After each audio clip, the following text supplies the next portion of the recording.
Donald Trump hits the pause button on so-called reciprocal tariffs on all countries but China, with a tit-for-tat trade war emerging. I'm Patricia Karvelas, live from the lands of the Wurundjeri people in Melbourne. Welcome to Afternoon Briefing. US President Donald Trump has put a 90-day pause on his so-called reciprocal tariffs just hours after they'd come into effect. All trading partners are now subject to the baseline 10% tariff rate, excluding China. The president again increased the rate on China to 125% in response to further retaliatory tariffs. What does this mean for Australia's negotiating position? I'll ask Shadow Finance Minister Jane Hume in just a moment. China's ambassador to Australia says the two nations should join hands in the face of US tariffs. Deputy Prime Minister Richard Marles says Australia won't be making common cause on the issue. Opposition leader Peter Dutton says we can manage our economic relationship with China and our defence arrangement with the US. Should Australia turn to China for help on tariffs? I'll ask Australia's former ambassador to the nation, Geoff Raby, later this hour.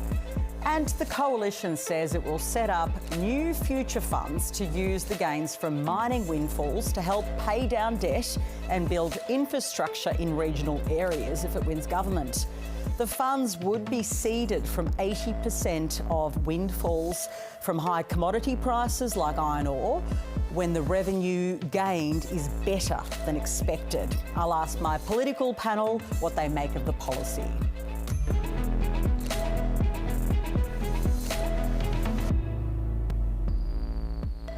Let's begin with that back down from the US President Donald Trump, who told reporters in Washington he had instituted the 90-day pause on reciprocal tariffs because he thought people were a little bit afraid. He says many countries want to do a deal, including China, who he says just don't quite know how to go about it.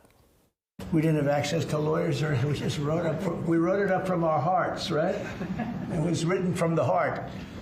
And I think it was well written too, but it was written from the heart. It was written as something that I think was very positive for the world and for us. And we don't want to hurt countries that don't need to be hurt, and they all want to negotiate. The only problem is, you can only do so many at one time. It's like, we want to do it right. We want to get it right. We want to take care of them, but we have to take care of our country. So, but this was something certainly we've been talking about for a period of time. And we decided to pull the trigger, and we did it today, and we're happy about it. I didn't know it would have that kind of an impact, but it's, I think we have the biggest increase in the history of the stock market. That's pretty good.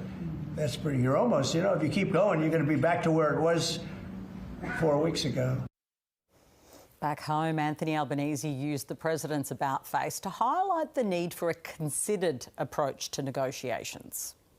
No, what it shows is that the US administration changes its position on a regular basis, and on that fact, we need to make sure that Australia is considered in the way that we go forward. We'll continue to argue the case. I note as well that part of the decision isn't just 10%, it is a 90-day period. So the US administration have given time. On that basis, that is why you have to be an adult, not dial it up to 11 at every opportunity, which is what Peter Dutton's plan is. Opposition leader Peter Dutton was asked today whether it was more important to maintain Australia's economic relationship with China or our defence partnership with the United States amid the escalating trade tensions. He used the opportunity to say Anthony Albanese didn't have the strength to stand up to other world leaders in an uncertain world. So whatever is going to happen over the course of the next century, we need to be in a strong position. Bullies don't respect weakness, and Anthony Albanese is a weak leader. When it comes to economic management, when it comes to national security, he's demonstrated that time and again, and Australians are paying the price for it. I want to make sure that our country can be strong, that we can have strong strategic alliances, both in an economic sense and in a national security sense, and that's how the coalition will govern. Well, it started as Liberation Day, but now most regard what happened in the early hours of our morning as Capitulation Day. President Donald Trump pulled back on a series of harsh tariffs targeting allies and adversaries because he was facing carnage on the markets. Now, Donald Trump's decision to pause steep tariffs against most nations ignited a share market rally set to erase most of the losses suffered over the past week. But just how Australia grapples with how to navigate the escalating trade war between the world's two biggest economies, China and America, is yet to be seen. The Albanese government declined Beijing's proposal today to work together to counter US tariffs, saying instead it would continue to diversify its trade and lower its reliance on China, its largest trading partner. Now, it's rare to see international affairs play such a big role in our election campaign. Most days, questions on the US and China play a bigger role than domestic issues. Whether this benefits the PM as the incumbent or Peter Dutton as the challenger is yet to be seen. But Australians would hear more about Donald Trump most days than the two men competing to be Prime Minister. Well, let's return to the Coalition's plan to use mining windfalls to pay down debt and finance infrastructure in regional Australia. Nationals leader David Littleproud says the plan is important to bake in support for regional Australia. We are the forgotten Australians, but what I want to do is make sure I leave a legacy that we're not the political football any longer. Where Labor gets in, they cut everything, we get in, we have to square the ledger, and effectively we get labelled as a pork barrelers. What I want to do is leave a legacy that it shouldn't matter who's in the lodge. Regional Australia has a secure set of funding above and beyond what we get to fill in the holes that are being left by governments that don't understand regional Australia. That's the legacy I want to leave behind, and this fund will deliver it. Let's bring in the Shadow Finance Minister, Jane Hume. Welcome. Good to be with you, PK. Economist Saul Eslake says the idea of these two funds would shuffle money around and would have eliminated Labor's two surpluses if it had been in place. So would those two surpluses have been delivered under your model? Well, let's be very clear about what these funds do and what they are, PK.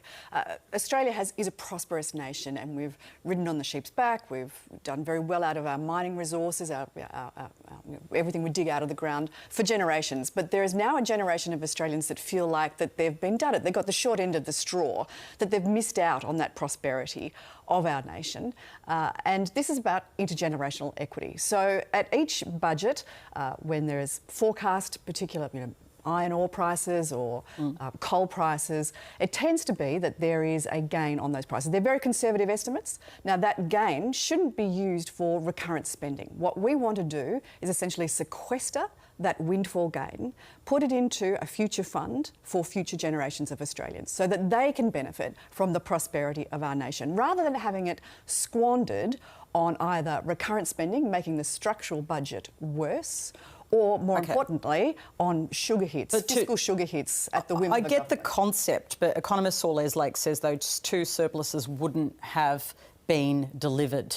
Is that right? Well, they're not structural surpluses. They were windfall surpluses. So, and but that's is he exactly right what that we're they saying. wouldn't have been delivered the way they were? And is he those right? two surpluses have been frittered away. They've been frittered away on recurrent expenditure. Now, that's a shame, because we could have used that money for productive investment in the future. So these two funds, the Future Generations Fund and the Regional Australia Future Fund, will invest that money, and then that money, the earnings on that money, will then serve to pay down debt for the Future Generations Fund, potentially invest in productive infrastructure assets, economic reform. These are the things that will create a prosperous Australia in the future for my kids, your kids and their kids. That's the plan. What's the logic, though, of putting money aside when you're still running deficits? Well, this money will actually act as an opportunity to pay down debt. Why not just pay it down? Well, you can pay down debt. Well, if you put money into a future fund, it actually earns more money than it costs to repay the debt. Now, that sounds a little bit complicated, but the future fund returns are actually very strong indeed. That gives us an opportunity to not just pay down gross debt, but also to create an asset for the Commonwealth, which then affects your net debt, but most importantly, it gives you an opportunity to use the earnings for productive investment in the future. One of the big concerns is that it could lead to pork barrelling. So what will you do right, to allay that concern, to build this fund in a way where it's robust, it's transparent, it's not just funnelled to projects that might be electorally popular. So there are two funds here, and I think this is really No, I mean important. the regional yes, one. Yeah. OK, so let's talk about the Future Generations Fund first, because one of the important features of this fund is that it becomes in itself a fiscal guardrail. It means that you can't use windfall gains for pork barrelling, for fiscal sugar hits, or for recurrent expenditure. So it puts a discipline back into the budget that's simply disappeared under 3 years of Labor. What we want to do with the Regional Australia Future Fund is make sure that the regions who are producing this windfall gain are also adequately supported. Now, this is a capped fund. It only goes up to $20 billion, and the earnings from that fund will then be reinvested in the regions to make sure that we have better equity between our urban population who benefit from our prosperity, but most importantly, the regions. Shouldn't the calls be being made by Infrastructure Australia about what, in terms of what should be spent? And of course, the regions should be looked after under that model, shouldn't they? And there is some infrastructure that will come from that, but it's also about the Regional Australia Future Fund will be about investing in healthcare, for instance, about making sure that those childcare deserts are dealt with, making sure that there are educational opportunities in the regions as well. Can it be spent on anything? That's not infrastructure. So no, it will have a very specific mandate, and that will be outlined in the legislation that enables the fund, as will the Future Generations Fund. It will have enabling legislation that will make sure that the guardrails are there, so it is investing in productive capacity and economic reform opportunities. Will Infrastructure Australia be making the recommendations on how that fund's money is spent? Let me be very clear. There will still be infrastructure investments that are done through the regular budget processes, and that would be expected. The regular budget processes will not change. But what's important here is when there is these windfall gains, that they're invested for future generation rather than squandered. OK. But when it's an infrastructure investment, will it go through that process as well? Well, it goes through that process now. It depends on what the infrastructure investment is. But infrastructure investments, as they're done at the moment, have to go through very rigorous budget processes. They shouldn't be used. This is more about using windfall gains for recurrent expenditure. So it's about putting a fiscal discipline around the budget, making sure that we're not squandering those gains on either recurrent spending, making the structural budget position worse, but most importantly, making sure that governments spend within their means, they stay within their means, they spend within their envelope, and they don't rely on a wing and a prayer in order to return a budget to balance. I want to move to a couple of other issues if we can. Let's talk about the trade war. The Prime Minister made the point that you need to sort of be very careful at the moment because Donald Trump clearly changes his mind, the administration changes its mind. He's right there, isn't he, that there is a lot of volatility in the decision-making. This capitulation has just happened, that you need to be pretty steady at this time. There is no doubt that we are in a period of extraordinary global uncertainty, which is why economic resilience is so fundamentally important, and that's one of the drivers of these funds that we've been talking about, to build that economic resilience for future generations rather than simply being at the whim of other countries. But do you think, in terms of back to Trump, we shouldn't be rushing to Washington and kissing his ass, as he used, that's his language, not mine.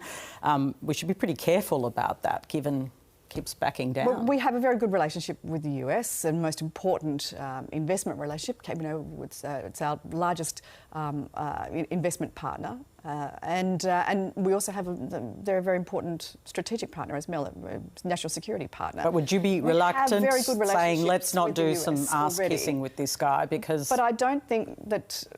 To use your phrase. It's his phrase. I'm not allowed to say this on national television, ass kissing. I don't necessarily think that that would be the way that the relationship is undertaken. You know, we use our relationships across the aisle, both Democrats and Republicans, Liberal and Labor. We should be using all of those relationships right now, throwing the kitchen sink at making sure that Australia's relationship with the US is as strong as it possibly can be. I just want to move to, as I say, there's so many things. We're in an election campaign. Peter Dutton keeps talking about this potential deal if Labor is in a minority situation with the Greens. But I want to put this to you. If that were to happen, and of course no one's even voted yet, but if that were to happen and they needed to cobble together a government of some sort, couldn't they just do it with the Teals? Why would they need the Greens? Well, we know that the chances of a hung parliament have greatly increased, and that's a real concern because it creates uncertainty and instability. But there are more Teals in the lower house. Well, potentially, but why would they not make a deal with the Greens? That way they get control of both houses, the upper house because and the lower house. Because they say they don't want to. That means that they get their want economic agenda through immediately. So you can see why that would be an enormous temptation for Labor to get into bed with the Greens because they get control of both houses. But they could also form government with the Teals, right? Just on the they number. absolutely potentially could, and it would be interesting to see what the Teals' demands would be. It would be, and that's a question for the Teals. I just want to take you to a policy that on Monday you dumped, and that's working from home. Did that go through the shadow cabinet, all of the processes, or was it just your idea? It went through all the appropriate processes. There's no doubt about that. But what I will say is that we did listen on this. Now, I am very committed to ensuring that we have an effective and an efficient public service. And there have been some egregious abuses of the work from home policy that is in place that allows public servants the right to demand to work from home full time. But we listened to the feedback on this policy, and there were elements of the public service where that working from home arrangement, if it wasn't there, would have actually decreased productivity, which is why we made the decision to reverse that policy. Now, that doesn't mean we're not committed to a more effective and efficient public service. It doesn't mean that we're not committed to reducing the size of the public service by 41,000 public servants, and that's the amount that it's grown in 3 years under Labor. That's a more than 20% increase. And you'd be hard-pressed to find an Australian that feels that they are 20% better served by this bigger public service. But on the and back a bigger down, public service is not a better public service. Why did you back down? Because we listened to the feedback. And on what this was the policy. feedback? Well, as I said, I heard some feedback about particular elements of the public service that weren't necessarily Canberra-based, and it was supposed to be a Canberra-based policy, that simply wouldn't be able to function as efficiently as they could without those arrangements. Can you give me some examples? Yes, I can. So I heard from a woman who was by trade a nurse but was working for the health department, who was on the central coast of New South Wales, and she's been working to ensure that there aren't representations to hospitals. So it was a very important project, but she couldn't have done that job unless she was doing it from home. So you can see where that sort of feedback does make a difference. And did that come through? How did that happen? I'm genuinely wondering, because I heard a backlash straight away as soon as it was announced, right? From even some of your own MPs. And let me explain that backlash to you, because there was a subterranean campaign that was run by, in fact, it wasn't even all that subterranean, by the ACTU, by the CPSU, but more importantly by Labor, who told women in the private sector that somehow we were going to magically be able to change their workplace policies and drag them back to their desks. Well, nothing could have been further from the truth, and that is outrageous and brazen and completely dishonest. It was about the public service, you're right. I looked at your policy and I'm about facts. But what the federal government does and the messages it sends about its views can set a standard, can't they? Well, this is something that Chris Minns did in New South Wales, and no one heard a peep. No one heard a peep. In fact, taking public servants back into the office is now policy of the New South Wales government. He said, I heard him asked about this, because it is interesting, what is the difference? He said most of the public service in New South Wales are very frontline because of the kind of work they do. So they are different, aren't they? Well, we did say that frontline services will be unaffected. We want frontline services to be as strong as possible to deliver the services that Australians expect. That doesn't necessarily mean, though, that we need a bigger, more bloated public service to deliver it. And in fact, the size of the public service has grown so big now, it costs the budget an additional $7 billion a year. Now, that's an eye-watering expense for the taxpayer. I don't think that they feel that they're getting their money's worth from that bloated public service. We want to see a right-sized public service and services better delivered to Australians. One of the things I know women, because it's been raised with me... you know it wasn't a gendered policy, don't you? I mean, I think we have this discussion. We have. Yes. I'm not suggesting you woke up one day and thought this would be really good to do to women, but women do get a lot of advantages, don't they, because of the gendered way that families structure their work. That's a whole other conversation, Jane. That's a lot of work for women. But women do so much of this work that it does affect them disproportionately, doesn't it? Well, I think that was the way that it was interpreted. It certainly wasn't the intention of the policy. The policy was to make sure that we have an efficient and effective public service that lives up to the expectation of the taxpayers who pay for it. Because let's face it, every single public servant is paid for. Their wage is a tax dollar that another worker has forgone. Do you think you can convince women to forget this little moment? Well, I think that there are women out there that are paying very high taxes, more taxes than they've ever paid before, and they too want an effective and an efficient public service, because that's what all Australians deserve. But the Labor Party wants to reduce the tax. They legislated it. You said you'd repeal it. At 70 cents a day in 15 months' time, that's hardly a tax reform, is it? We know exactly what that is. That's an election sweetener. It's got nothing to do with the cost of living, because they're saying that that's a permanent feature of our tax system. So if they think that a cost of living relief is a permanent feature of the tax system, they're essentially assuming that a cost of living crisis is a permanent feature of a Labor government. That is more frightening. That's why we've announced a fuel tax excise cut. That fuel tax cut will make sure that we can deliver cost of living relief where it's needed, and it will actually have an effect not just on household budgets, but also on business, whether they're transporting goods to market, whether they're running generators, whatever it might be. It will be less expensive under a coalition government, under a Dutton-led coalition government. The cost of living will be addressed directly through that fuel cut exercise. Just a last question on another topic, but Ted O'Brien would not commit to remaining in the Paris Agreement today. It's being reported on. I just want to get clarity from you. Yeah. Would a coalition government stay in the Paris Climate Accord? Yes, we are committed to the Paris Agreement. There is no doubt about that. But on Labor's current trajectory, the idea of hitting 43% is an absolute fantasy, and I think that's exactly what it was that Ted was alluding to. And that's a disgrace. That's because Labor's policies simply are not working. They promised $275 off your energy bills. They've failed to deliver it. And now they have no solutions to get to either net zero or to reduce energy prices or to shore up the grid. That's why the coalition government has said that we will inject more gas into the system in the short term and will deliver in the longer term. When those coal-fired power stations retire, that dirty coal, we'll replace that with zero emissions nuclear energy. That will bring down costs, it'll shore up the grid, and it's an incredible pathway to net zero. Senator, thank you for coming in. Great to be with you, PK. Well, let's bring in someone from the government to get a response to lots of these broader issues. Andrew Leigh is the Assistant Minister for Competition and joins me now. Welcome to the program. Thanks, Pega. Great to be with you. The Chinese government has asked Australia to join hands with China to defend global trade in response to American trade barriers. Should we be building a stronger relationship on trade with China at this point? Well, Patricia, it's not in Australia's interest to be imposing tariffs. Tariffs are basically a consumption tax on imports, and so that's why we haven't gone down the path of retaliatory tariffs. Indeed, the story of Australian trade liberalisation, going back to Gough Whitlam in 1973, is largely one of unilateral trade liberalisation. We decided to take the rocks out of our harbours to benefit our consumers, and we encourage other countries to do the same to benefit their consumers. So has the government strengthened the relationship with China in the wake of all of this uncertainty? Has there been any shift, or are we looking in other directions? Well, certainly since we came to office, we've removed that $20 billion of trade impediments that were there left over under the coalition government. We understand that there's strategic differences with China, but we look to cooperate where we can. And we've also been strengthening a relationship with ASEAN. Nicholas Moore's Southeast Asian economic strategy is an important way of engaging with the region through trade and investment and people-to-people links. That's really important that we diversify. Our trade with the US now is about 5% of total trade. And indeed, only 20% of trade in the globe involves the United States. So it's important to recognise the big value for Australian exporters of the approach this government has taken of trade diversification. I want to move on to some other issues.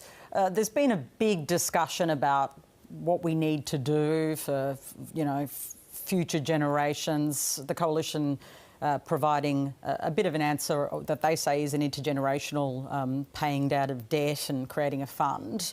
But I wonder, I know you might not agree with the method of the coalition's windfall revenue plan, but they are actually trying to make a plan around discipline on debt, aren't they, by forcing themselves to put it into this fund?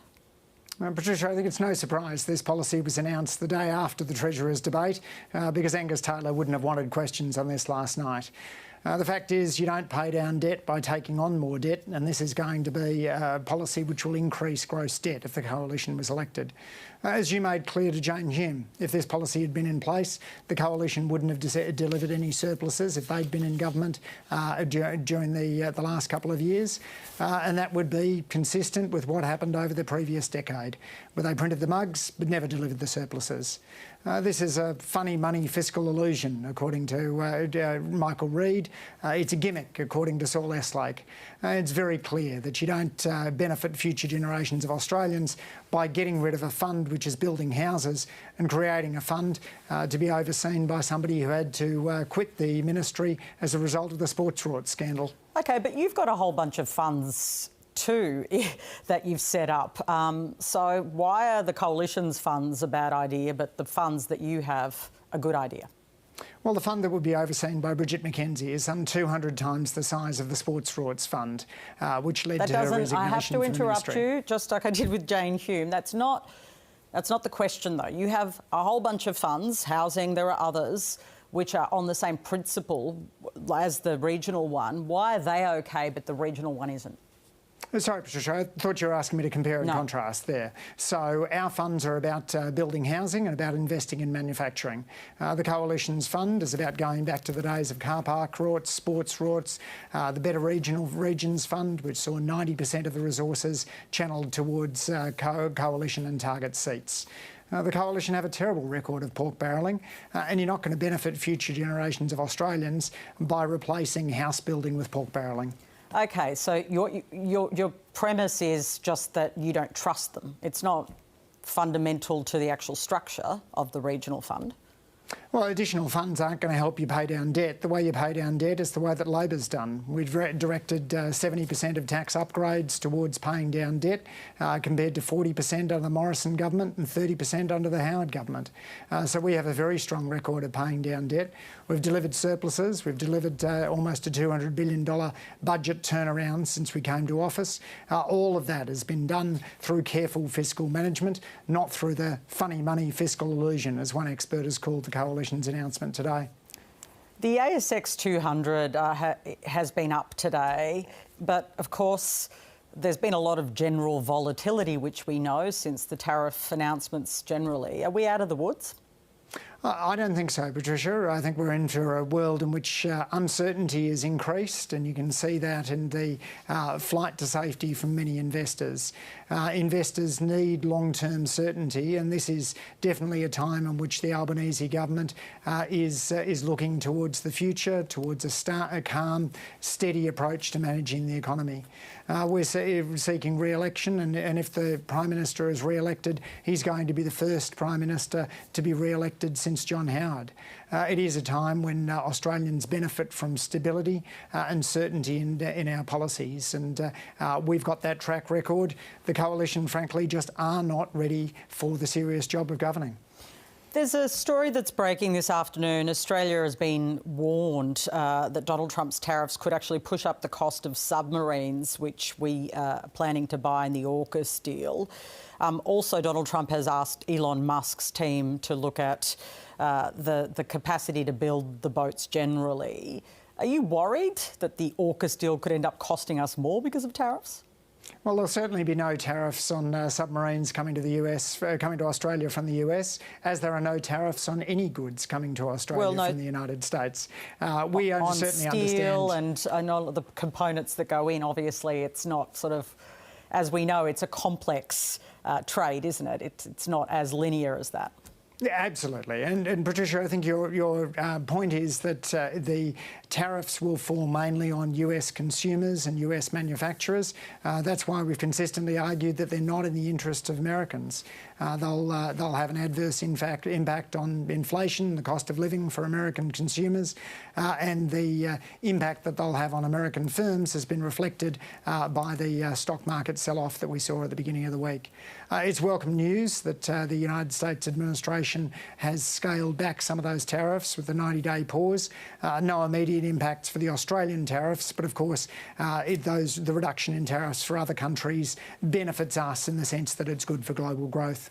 OK, but are we prepared to just pay more in this AUKUS deal? If you look at some of the public polling, a lot of Australians are concerned about AUKUS. It obviously is an enormous cost to us. Are we prepared to spend more? We've increased defence spending, now going beyond 2% of GDP, and we understand that it's important to continue engaging with the United States. The details of those costs of submarines are a matter that's a ways down the line. We're not looking at submarine delivery for some time yet, and so certainly we're not haggling over the prices. But it is a matter of concern that the US administration has gone down the tariff road, not in their interests and certainly not in the interest of Australia, which is just 0.3% of the world population and has benefited so much from open markets and free trade. It's why we've reduced our trade barriers, but it's also, as you know, Patricia, why we've been such a strong voice in the international community for reducing tariff barriers. Just a final question on something that the Greens have been trying to put on the agenda. Your side of politics has put it on the agenda before and, of course, has ruled it out since. But there is, and if you speak to any sort of young person, there is a view that this issue around negative gearing and property should be looked at again. Isn't it worth a look, Minister? Even I know that you have a position which is to just say no, but isn't any responsible government obliged to look at proposals if they perhaps have some merit and if the community mood is changing? Patricia, if you ask most economists about what would make a difference with housing, they'll point you towards supply-side measures. The Greens are focused almost entirely on demand-side measures, and indeed they voted with the Liberals in holding up the Housing Australia Future Fund. In many cases, Greens councillors are opposing development. We believe that supply really is the key here. We have fewer houses per person than the typical OECD country. We haven't been building homes at a sufficiently fast pace. Part of that is modular housing, part of it is the Housing Australia Future Fund, part of it is the work we're doing with states and territories around planning and zoning.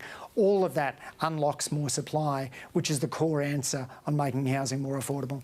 Thank you so much for joining us this afternoon. Thank you, Patricia. Well, staying with tariffs, China's ambassador penned an opinion piece in the 9 newspapers today saying China wants to join hands with Australia to weather global trade challenges. Foreign Minister Penny Wong says Australia will speak for its national interest in tariff negotiations. What we will do is stand on our own 2 feet. We stand on our own 2 feet and we engage with countries in our national interest and we look to further our national interest in relation to all countries. And we think our national interest requires us to continue to diversify our export markets, continue to work on resourcing and investing in a range of relationships. That is what the Albanese government has been doing for the last 3 years. Well, let's get some more perspective on all of this from someone who knows these issues very well. Former Ambassador to China, Jeff Raby, joins me now. Jeff, it's lovely to speak to you. Good afternoon, Patricia. Thanks for having me. On Q&A at the end of last year, I remember you mentioning your great concern over tariffs Trump was proposing on China because of our dependence on the market. Fast forward today, the world may have been spared for a couple of months or at least to a lower tariff. There is still a 10% tariff, but the US has put this 125% tariff on China. China is retaliating with an 84% tariff of its own. Is this worse than you even imagined? Oh, much worse, Patricia, and also much more chaotic than one could ever imagine. But as I said on your program Q&A at the end of last year, anything that harms China's economy harms Australia. China takes 37% of our exports, more than the next 5 markets that we sell to. And although we talk endlessly about diversification, the reality is that the fundamental economic relationship between Australia and China is such that we will be selling to China a lot of our goods, and it will continue. The numbers attached to these tariffs, over 100%, are starting to border on what I consider to be like the absurd, these numbers. What's the reality of a 125% tariff on China and in kind from the US? Well, as Andrew Leigh was saying quite correctly, the weight of this tariff will fall primarily on US consumers. They will pay for it. It will be reflected in US price levels. It will have an upward pressure on US interest rates. And of course, for China, we reflected in a similar way. But for the US, this bears more directly on consumers, whereas the tariffs for China tend more to be with manufactured inputs and intermediate products. China is offering to work with Australia to boost trade and defend growth in response to tariffs. We've heard the government's response saying they're more interested in diversifying. They weren't exactly saying, OK, we'll join your hand. Was that the right response from the government?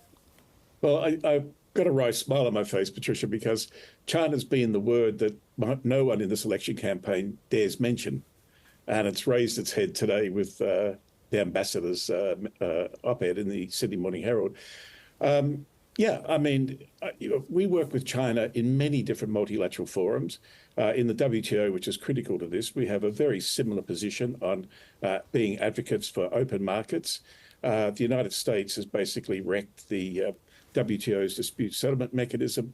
We are working with China to try and find alternative ways in which we can keep the WTO alive and continue things like the dispute settlement mechanism. So it's nothing unusual for us to be working with China. It's unusual that for our single largest market, politicians in Australia today seem to be reluctant to even talk about it. But the reality is we're going to have to work with China, whether we like it or not, as well as we'll work with other regional countries. But other regional countries, Southeast Asia in particular, have none of the hesitation that we have over working with China.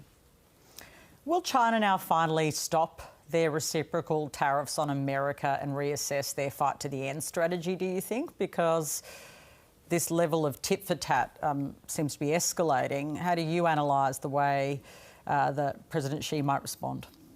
Yeah, look, from our position, I think it's crazy, right? And they're just doing self-harm on both sides.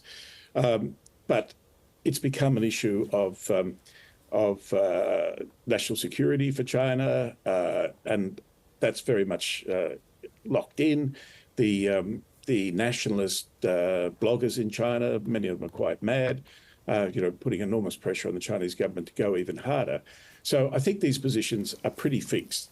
There will have to be a stepping back at some point, but all negotiations are theatre. You sort of end up knowing what the landing point might be, but you have to go through the theatre of it. And we are very much at the preliminary theatrical stages of this thing being resolved. And remember, when Trump 1.0 imposed unilateral tariffs against WTO rules on China, it took 9 months of discussions before they finally resolved it with a negotiated package. So I think that's the sort of thing we're in for. Meanwhile, a lot of damage is done on the way through. Yeah, and what do you think the impact will be on our economy? I mean, how enormous is the hit we're about to... We're so focused on whether we can get an exemption on our own narrow... through our own narrow lens, but it's this kind of trade war with China which has the biggest threat to our own economy, isn't it? Oh, absolutely. It's a second-order effect that comes from China if it slows down, if it has a weaker demand for our exports. I think that the impact of the Chinese economy won't be as much as it would seem from the extraordinary high level of tariffs that have been imposed. The US is China's largest export market, but it takes only about 17% of China's total exports. China's been preparing for this to some extent, and it's set about building resilience. It's been trading more with the global south.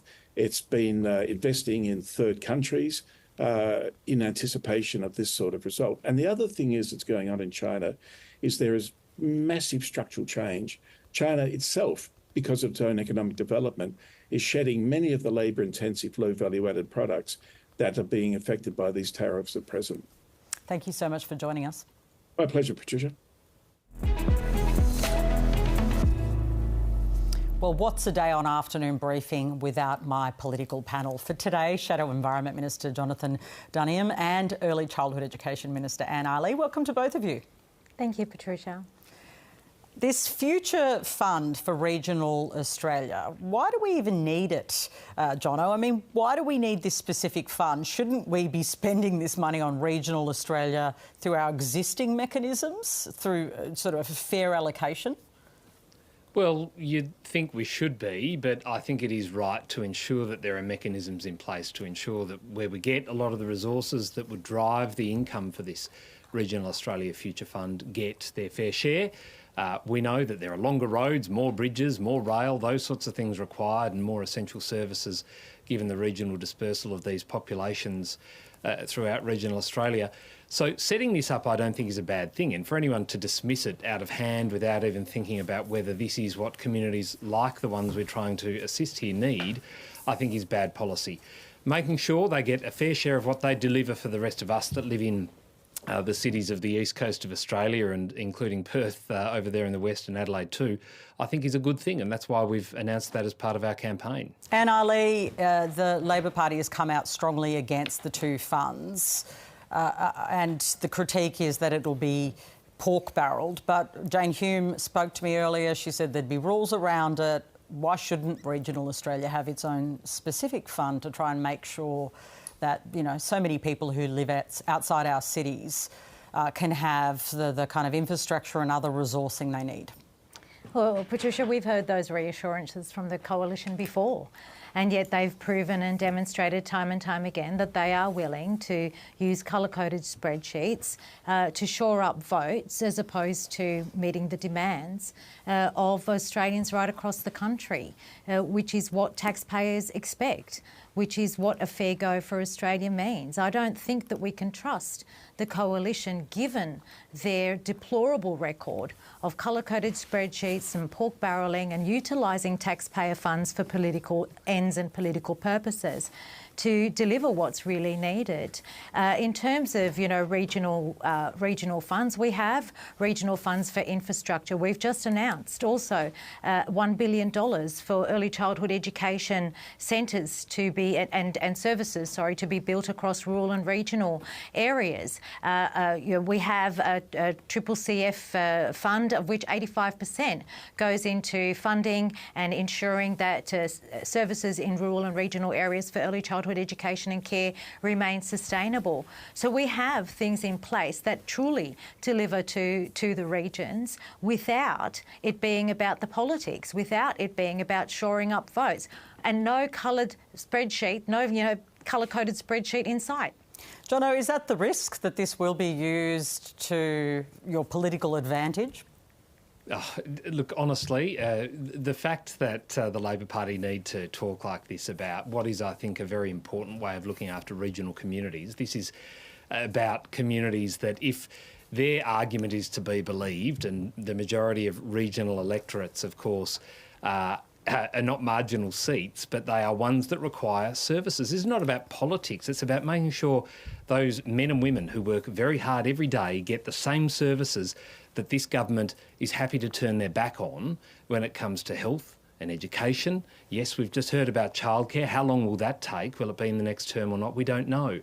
So we want to set this up to make sure there is a fund from which regional Australians can be certain there will be government support flowing, given they're the ones who drive our economy with resources and other industries that prop up most of our built-up areas on the east coast of Australia. I want to change the topic, if we can, and just get some clarity, starting with you, Jono, again, actually. Just on the Paris Climate Accord, Ted O'Brien said today something that, you know, a lot of people have been reporting, which is that wouldn't actually... He left the door open to leaving the Paris Agreement. It's been widely reported. I just want to get your view. Do you think you should stay in the Paris Climate Accord? Well, there's no intention to leave it. We've signed up. Of course, we now have a legislated target here, which, you know, is frankly unnecessary. We were going to be working toward that target anyway. We've got to do what we can to minimise our impact on the planet, and I think there are a range of measures that can be put in place. We differ from the government about how best to achieve the target, but I would be interested to know whether the government, who were all about our 2030 target, and that's driven prices to where they are when it comes to electricity, what they're going to do about 2035. That's something I'd be interested in. I don't think it's anything that they should hide from voters, because there are impacts from the policies that drive reaching a target, and Labor need to come clean on what those impacts would be for Australian Well, before households. I ask that question, how about you? Don't you have to tell us as well? Well, we don't intend to outline a target for 2035. We've retained our commitment to 2050. We've outlined again more of our plan to deal with the cost of electricity and, of course, introduce our zero emissions nuclear technology as well as part of what we intend to roll out across this country. So 2050 is where the eyes are in terms of net zero. But again, as we heard at a Senate inquiry not so long ago, those in charge of assisting the government in coming up with their emissions plans give no regard for what impact these plans have on cost, as evidenced by the extreme power price spikes households and businesses are suffering now. Anne Aly, there isn't going to be an articulation of your ambition for 2035 before the election. Why not? Well, I just want to get everything right here, because you've got Ted O'Brien saying leaving the door open to Paris. Jane Hume just came on recently and said, no, we'll stick with it. Jono is saying something different now. This is pretty much sums up what the coalition has been for the 9 years that they were in government, which sums up why they did not land a single energy policy for those whole 9 years. So with all due respect, we're not going to be lectured by a party, a coalition that could not come up with an energy plan for 9 years while they argued and quibbled over whether or not climate change even existed. We're not going to sit down and be lectured by them about Paris or our environmental targets or anything else. What we have is a clear path to renewable energies shored up by gas, shored up by hydro, that will deliver to the grid the electricity needs for now and the future that Australians need, and at a cost that Australians need. All the coalition is offering is a nuclear fantasy to build nuclear plants somewhere in the never-never that our grandchildren and our great-grandchildren and our great-great-grandchildren will be paying for, that will not deliver the energy needs that we need at a higher cost. Jonnathon, you heard Anne Aly there suggesting that the coalition is confused about its position on Paris. Do you accept that that's perhaps the way it looks today, given there have been a few different arguments put by senior members of the coalition? No. Look, I mean, Anne Aly's a Labor politician. We're in an election. Of course, she's going to take issue with everything we say and create issues where they aren't, and that's just what happens, of course, in panels like this and right throughout the election campaign. I'm sure your viewers are not surprised by that. But I think you'll find everyone's consistent. 2050 is the target that is set. It's the one we're focused on. What we do need to know, given there's an election in, just over 3 weeks, what Labor's going to do about their 2035 target. We think that Australians deserve to know. We've said that that's not a priority for us. It's about bringing down power prices and then focusing on 2050. Where's Labor at on 2035? All right, we're out of time, but it's been good to speak to both of you. Yes, you're right. We're in an election campaign. I can feel it in every part of my life. Thank you so much. Thanks, Patricia. Thank you. Well, we are under 2 weeks away from the first votes being cast through early voting. So for a status update, let's check in with our favourite pollsters, Redbridge's Tony Barry and Cos Samaras. Welcome to both of you. Thank you. Where are we at? Okay, start of the week. Woo, that was rather dramatic, wasn't it? Oh, I'm just going to throw something at you now. Start of the week, we had the back down on working from home. I asked Jane Hume, who was one of the ministers that announced it, what that was all about, and she said that was basically listening. But did they take too long to dump that policy? Look, the time to prosecute that case was probably midterm. That takes a long time to articulate. There's obviously perceived losers out of that, particularly mums, professional mums, and not just in the public service, but in corporate who say, well, I'll be next. You know, not that the government can mandate that, but could have had a knock-on effect. So some of these policies probably would have been better much earlier and litigated the case. Right now is the time to be talking about the economy and offering voters hope, because at the moment they're not seeing much hope. And in that scenario, the great risk for the coalition is you just default to a better the devil you know scenario. And so, you know, the coalition's running out of time. We're just over a week until early voting, and they need to sort of start getting back onto that economic narrative. What do you make of the second week? Their first week was a bit shabby. What's the second week? Bit of a mess. Do you think it's still a mess? Absolutely. Why? Because if you were to ask anyone out there as to what the theme was for the coalition right now, they couldn't give you an answer. It's pretty clear what Labor's doing. They're talking about health. Is it resonating and ticking all the boxes for voters? Probably not. The point Tony has made is that voters out there are looking for a significant change in the way the major parties deal with the problems that younger Australians are facing in particular. But they're not getting that. But at least they're getting some plan from Labor. You know, so it's clearly there's a health narrative right throughout their campaign. So Albanese always holds up that Medicare card every time he gets a chance. Permanently in there. Might have a couple in there. That's right, correct, right? So, but at least they can actually tell you what they're on about. And it's working for them. So they've brought back some of the votes they lost over the last 18 months, particularly young mums. And they've stabilised their primary vote. And they're now well positioned to take that next step, which is cannibalise their coalition vote. All right, let's talk about women because they're a key part. Well, they're half the population. They vote. 1%. They're even more. We're dominant. You wouldn't know it if you looked at the power structures in our world, but yes, women. That's another show. That's another show. They had moved to the leading to the coalition with the cost of living crisis. Why are they shifting back to Labor? Well, we keep on emphasising the soft vote is around 45 to 50%. That's extraordinarily high. You know, you go back to the Howard government, it was in the 20s. In WA state election just recently, it was 22%. So the electorate are really up for grabs.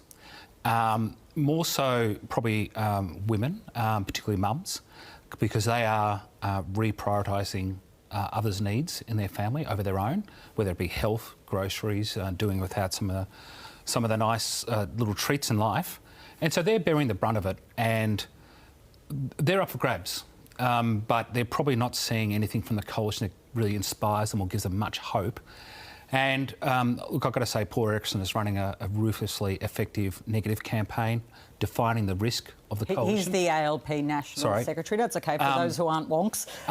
That's what he does. He runs the campaign. You think he's running a really effective I think that negative message is effective. I think we're starting to see evidence of that in our own research where he's defining the risk of the coalition. Because when you've got that soft vote segment who are really undecided, they start hearing a few negative messages and it's all about reach and repetition. And then they start sort of wondering whether, you know, it's the better the devil you know. The debates are considered to be quite important at sort of creating momentum. I don't know how many people see them. I hope lots of people see our debate next week with David Spears on the ABC, but the Sky News debate, I don't think anyone landed any killer blows. What's your sense? Did it change the trajectory for either candidate? It may have stabilised Dutton's approach to this campaign, which up until that point was rather chaotic, so to speak. You know, the about face on working from home was a really good example of that. Unfortunately for him, that if we were to go out there to the electorate right now and say, what have you picked up about the coalition in this campaign? They'll tell you it's the work from home backflip.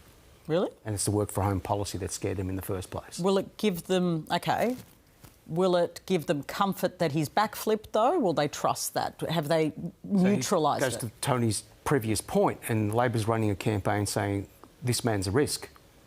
So, you know, in an environment where you think the global situation is becoming very unpredictable, you've just experienced the inflationary crisis for 2 years, life's pretty hard and you're really scared about the future, and we know that through a lot of the work we do, that people are very pessimistic. And you have the alternate Prime Minister not only putting up policies which scares the public, but then backflips on them and then doesn't have a plan overall. It's not working at all well. So I think the debate at least gave him a bit of an anchor just to restabilise the narrative for himself and his team. And probably himself psychologically, because leaders also have to perform. Right. Yeah. The other big thing that's happened this week is the coalition announced its gas reserve policy, put out its modelling finally. Do you find this debate helpful? They're talking about Australian gas first, or is it distracting from the central economic message? Again, I think this is a policy that should have been, 12 months earlier, 6 months earlier. What's the problem with it being now? Well, I think it is complex. It is. Without contradicting myself, people do want reform. Yes. They do want significant change. They want real change, not loose change. And at the moment they're sort of not seeing significant reform, but it's very, very hard to articulate something as complex as energy in such a short period of time. And, you know, again, you just need to get back to that core narrative at the moment, which is cost of living, giving people some hope that, you know, that they can afford a better life. You know, I think the problem at the moment, particularly with that Gen Y, Gen Z cohort, is they're being offered band-aids from each side. So, you know, a 70 cent a day tax cut versus 25 cents off your petrol litre.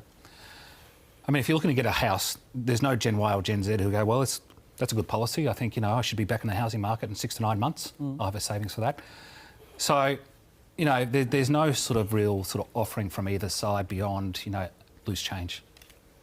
But the opposition leader talks a lot about cutting immigration.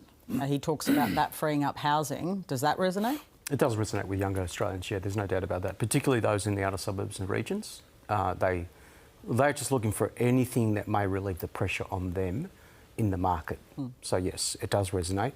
But he took an interesting approach to it, which was to use the university sector, international students, to articulate that narrative. He probably should have gone a bit more broader and talked about immigration full stop in terms of the numbers that are coming into the country, rather than picking a particular sector, which of course is important to significant diasporas in this country who live in critical marginal seats, the Indian and Chinese diasporas, who do use that pathway to come over to this country. Do you think it could damage? Oh yeah, absolutely, particularly in those diverse electorates where there is significant Indian and Chinese Australians, like Bennelong and McEwen in Melbourne. These things matter to these people. You know, they bring a family over using the international student pathway that they probably come to this country themselves via that road. And so I think it, again, stumbled, took the wrong approach to it. Could have done something a bit more broader than that, but again... Do you think it's too narrowly focused on the international students? Yeah, we've done a bit of research in this space, and voters just intuitively know that students rent accommodation close to the universities. Usually, you know, for a small accommodation. I live in Melbourne, and it's kind of around the city, isn't it? And they say they're not renting houses, 4-bedroom houses in Parramatta or you know, Camp Hill. So, yeah, that just sort of, they can't draw the connection between housing and students. That's really interesting. And the other risk, you know, in Victoria in particular, there is some awareness that one of our major exports in Victoria is actually international students. And it's not just the university sector, it's actually all the hospitality and accommodation and all the other services that go around it. So, you know, people will sort of look at that and wonder if there's risk to them. So I don't think that's a slam dunk. In the last couple of minutes we have, apparently Peter Dutton is at another petrol station. I think there's daily pictures of him at the Bowser, so he's really trying to drill that home, because that is resonating a little, isn't it? Yeah, it does. In communities which rely on the car, and they have no other option. And there are a lot of That's right. electorates. That's right, particularly in New South Wales, you know, in Gilmore, Robertson, Patterson, those regional electorates. Out of suburban electorates, again, public transport's not really great. Yeah, this matters because, OK, they're not coming up with any significant reform, but this may help me, you know, on the margins. Sure, that may help, but you know, is it enough? I don't think so. The person who's not on the ballot but is absolutely the most dominant person in the campaign is Donald Trump. How is that working? I mean, I've spoken to some people who also do research, not you two, others do it too, and they tell me that Donald Trump's the biggest issue all the time. Like, these guys aren't even getting much, they're not even getting in the heads of voters because of Trump. Is that right? Well, he's a wall of noise, and you know, he just dominates the airwaves and he just cannibalises everybody's message. And then, of course, you've got the added complication of these leaders need to respond to whatever crazy position he's adopted. So, and I think there's going to be, what makes it even more tougher for the coalition right now is they have not had a brilliant week and a half. They've struggled to get on that economic narrative that Jim Chalmers is now owning. But then you've got, you know, this spectre of a crisis. And old politics, I can't say for sure about this particular issue because we don't have any data on it, but in old politics, a crisis always favours the incumbent. You know, COVID, September 11, people instinctively want safety and security, and they go with what they know. So I think that is also going to have an effect. Do you agree?